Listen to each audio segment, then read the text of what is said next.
జగన్మోహన్ రెడ్డి గారు ఏ ప్రాంతానికి పోయినా రాష్ట్రంలో రాయలసీమ కానీ ఇటు ఉత్తరాంధ్ర కానీ ఇటు కోస్తా కానీ ఎక్కడికి వెళ్ళినా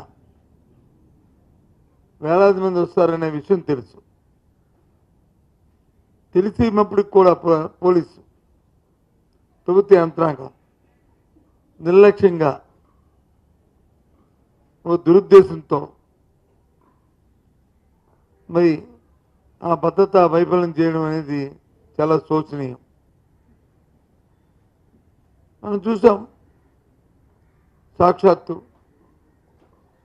ఆ ప్రాంతంలో ఉన్న పోలీసు అధికారులు అంటారు 1100 మందిని మేము వచ్చి సెక్యూరిటీకి కేటాయింపు చేశామంటారు. మీ ద్వారా ఈ రాష్ట్ర ప్రధానిక అందరినీ కూడా రిక్వెస్ట్ చేస్తున్నాను, ఆ విజువల్స్ చూడండి, ఎక్కడ చూడండి, అక్కడ 1100 మంది పోలీసులు, కనీసం 110 మంది అయినా ఉన్నారా చూడండి, కనిపిస్తున్నారా చూడండి. అదే ఎందుకు ఈ ప్రభుత్వానికి అంత ఆక్రోశం? ప్రజాస్వామ్యంలోనూ ఎన్నుకోబడిన ప్రభుత్వాలు చట్టబద్ధంగా ఎవరికి స్థాయిలో వారికి ఇవ్వాల్సిన రక్షణ కల్పిస్తూ పరిపాలన చేయవలసిన అవసరాలు ఉన్నాయి, ఆవశ్యకత ఉంది. కానీ ఇవాళ అలా జరగట్లే. ఇక్కడ తిరిగి మళ్ళీ ఎదురు దాడి, ఎదురు కేసులు. అక్కడ రామగిరి మండలంలో మా మాజీ శాసనసభ్యుడు ప్రకాష్ మీద, ఆ జిల్లా అధ్యక్షురాల మీద ఒక కేసు పెట్టారు. వైఫల్యం వచ్చి వీరిది, కేసు వచ్చి వారిది. సాక్షాత్తు రోజున పోలీసు వారే వాళ్ళ తాలూకా మైకులు ఇచ్చి, సార్ మీకు కార్యక్రమం చెప్పండి సార్ మా మైకుల్లో చెప్పిన నేపథ్యం, పోలీసు చెప్పిన రీతిగా అక్కడ ప్రవర్తించిన తీరు. ఈ ప్రభుత్వం చేస్తున్న అరాచకాలని, వాళ్ళు చేస్తున్న దౌర్జన్యాలకి ఆ ప్రాంతంలో ఉన్న ప్రజలతో కడుపు మండి ఈ ప్రభుత్వంతో దృశ్యాలను ఎదుర్కోవడానికి మరి జగన్మోహన్ రెడ్డి వస్తే వాళ్ళందరూ ఆయనకి సాదర స్వాగతం చెప్తే కళ్ళు కొట్టి ఇలాంటి కార్యక్రమాలు చేయడం, ఇదేమైనా ఎవరైనా ఆ కేసులు పెడతారండి? ఇది అంటే వైఫల్యాన్ని కప్పించుకోవడానికి వచ్చి తిరిగి నాయకుడి మీద పెడతారా? నాకు ఇప్పుడు టీవీలో చూశాను, ప్రకాష్ రెడ్డి గారు అంట ఆ చుట్టూ బారికేడింగ్స్ వచ్చి సరిగ్గా కట్టలేదంట. వైఫల్యం కట్టలేదన్నప్పుడు మీరు ఇన్ఫామ్ చేయాలి కదా. ఇక్కడ సెక్యూరిటీ ఇక్కడ గట్టిగా మీ పార్టీ కార్యకర్తలు తెలియదు, మరి దయచేసి మీ హెలికాప్టర్ ల్యాండ్ అవ్వడానికి వీల్లేదని చెప్పాలి కదా. ఎవరు తప్పండి ఇది? తిరిగి ప్రకాష్ రెడ్డిదా తప్పు? ఏంటిది? ఎక్కడే పోతుంది ప్రభుత్వం? ఈ పరిపాలన ఎప్పుడూ ఒకలాగా ఉండదు. ఉదయం అయిపోతే రాత్రి వస్తుంది, రాత్రి వెళ్తే ఉదయం వస్తుంది. ప్రజాస్వామ్యంలో ప్రతి 5 సంవత్సరాలకు ఎన్నికలు జరుగుతుంటాయి. కానీ ఎన్నుకోబడిన పాలకులు ప్రజాస్వామ్యం బద్ధంగా పరిపాలన చేయాలి. చట్టాన్ని చేత్తో తీసుకుంటే చూస్తూ ఊరుకోదు, చట్టాలు ఊరుకోవు, ప్రజలు వచ్చి తిరగబడతారు, ప్రజా విప్లవం వస్తుంది. దయచేసి అలాంటి పరిస్థితులు రాష్ట్రం తావద్దని కోరుతున్నాను. చూసాం మనం, ఆ పక్కనున్న శ్రీలంకలో జరిగిన ఉద్యమాలు చూసాం, ఆ పక్కనున్న బెంగాల్లో జరిగిన ఉద్యమాలు చూసాం.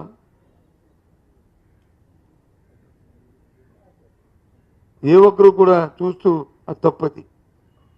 మంది పటిష్టమైన ప్రజాస్వామ్య వ్యవస్థ మంది. ఆ బద్ధంగా వెళ్ళాలి, వ్యవస్థ వచ్చి మనం చిన్నాభిన్నం చేయడానికి వీల్లేదు, ఎవరికి హక్కు లేదు. ఇవాళే కాదు, రామగిరే కాదు, అంతకుముందు నంద్యాల జిల్లా మహానంది అక్కడ, అంతకుముందు గుంటూరు మిర్చాటికి వెళ్ళారు అక్కడ. ఎక్కడికి వెళ్ళినా మళ్ళీ పైపెచ్చు హెలికాప్టర్కి వచ్చింది, హెలికాప్టర్ ఏ విధంగా ఎగిరింది అని అడుగుతున్నారు, పైకి లేచింది అడుగుతున్నారు. ఓ విఐపి వెళ్తున్న హెలికాప్టర్కి ఏం చిన్న లోపం జరిగితే అది విఐపిని కాకుండా తీసుకువెళ్తారు, వెళ్ళి ఆ కార్యక్రమం చేసుకుంటారు. ఎందుకంటే ఏమైనా ఒక అకస్మాత్తుగా ఏమైనా జరుగుతుందా అనే భయంతో.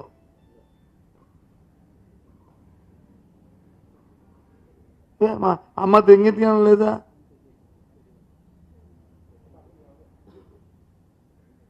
అడుగు మాట్లాడుతున్న నాయకులు కానీ, పత్రికలు రాస్తున్న పత్రికలు కానీ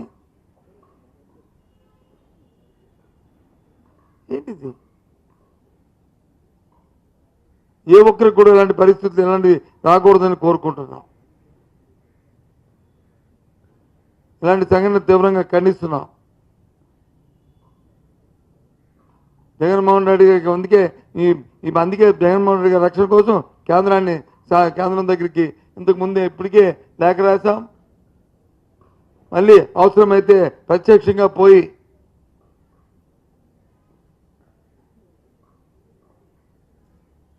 అక్కడ ఉన్న హోంమంత్రిత్వ శాఖని అవసరమైతే ప్రధానమంత్రిని కూడా కలిసి దీని మీద ఆయన రక్షణ కోసం డిమాండ్ చేయదలుచుకున్నాం.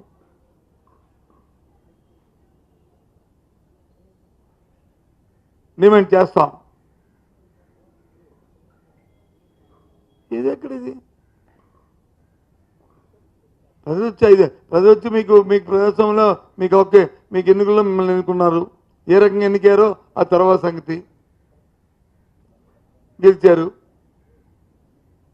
గెలిచిన తర్వాత ఓ మాన్యువల్ ఉంది కదా, మనకు ప్రజాస్వామ్యం ఉంది కదా,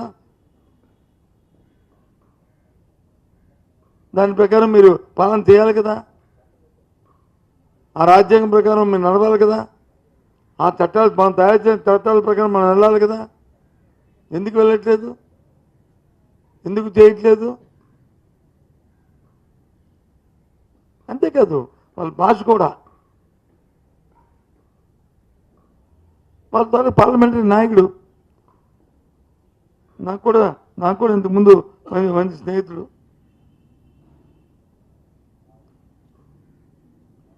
కృష్ణదేవరాయలు ఇప్పుడు వచ్చి పార్లమెంట్ నాయకుడు ఏడు, సంతోషమే, కుర్రాడు, ఇంకా బోల్డంత వయసు ఉంది.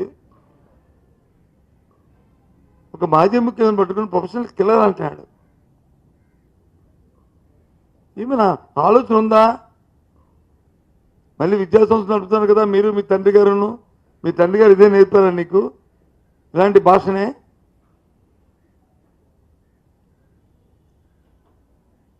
అంటే నాయకుడి మీద వచ్చి కేసులు ఉంటే ప్రొఫెసర్ మరి చంద్రబాబు నాయుడు గారి మీద కేసులు లేవా?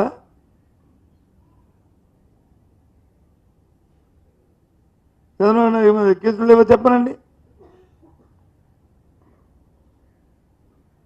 మరి ఆయన కాదా? ఆయన కూడా అదేనా? ఏంటి మాటలు? నోటికి అదుపు ఉండాలి. పరిపాలన వచ్చి గాలి కుదిరిశారు. ఎంతసేపు డైవర్షన్ పాలిటిక్స్. ఏ వర్గం కూడా ఇవాళ సుఖంగా సంతోషంగా లేదు.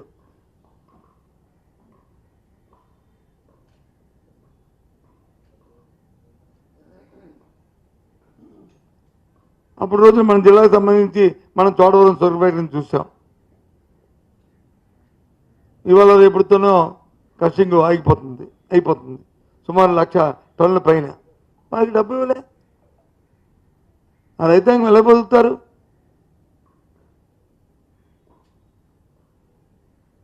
రాష్ట్రంలో కూలి చేసుకుని 5 రూపాయలు వస్తే తప్ప, ఆ కూలి డబ్బులు వస్తే తప్ప 5,000 నోట్లకి వెళ్ళని పరిస్థితి ఈ రాష్ట్రంలో చాలామంది పేద ప్రధానికి ఉంది.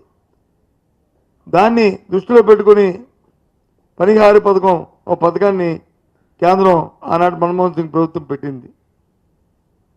అది అప్పటి నుంచి ఇప్పటి వరకు కూడా జరుగుతుంది.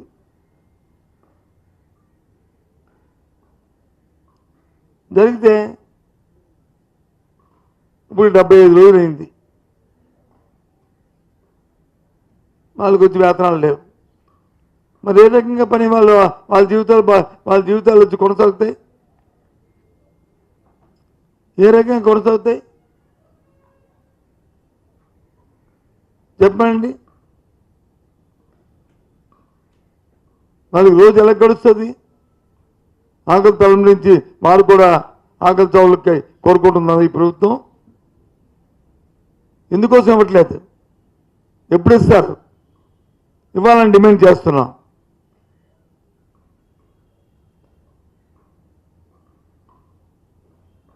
ఇది అసలు ఏది ప్రాధాన్యత అర్థం అవట్లేదు మాకు ఈ ప్రభుత్వానికి. ఎంతసేపు పబ్లిసిటీ మాత్రం అదే ప్రాధాన్యత ఉంది తప్ప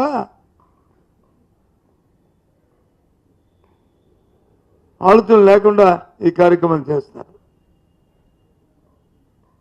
ఐఎమ్ సారీ. ఏదో గొప్పగా జనం నుంచి మోసం చేస్తాం, మాకు మేము మోసంలో తిట్ట, మేము అబద్ధాలు చెప్పినా 10 అబద్ధాలు చెప్పినా పెళ్లి చేయాలన్న సామెతలకు 100 అబద్ధాలు చెప్పి ఇలా అధికారంలోకి వస్తే చాలు, మళ్ళీ 5 సంవత్సరాలు కదా అనుకుంటే పొరపాటు.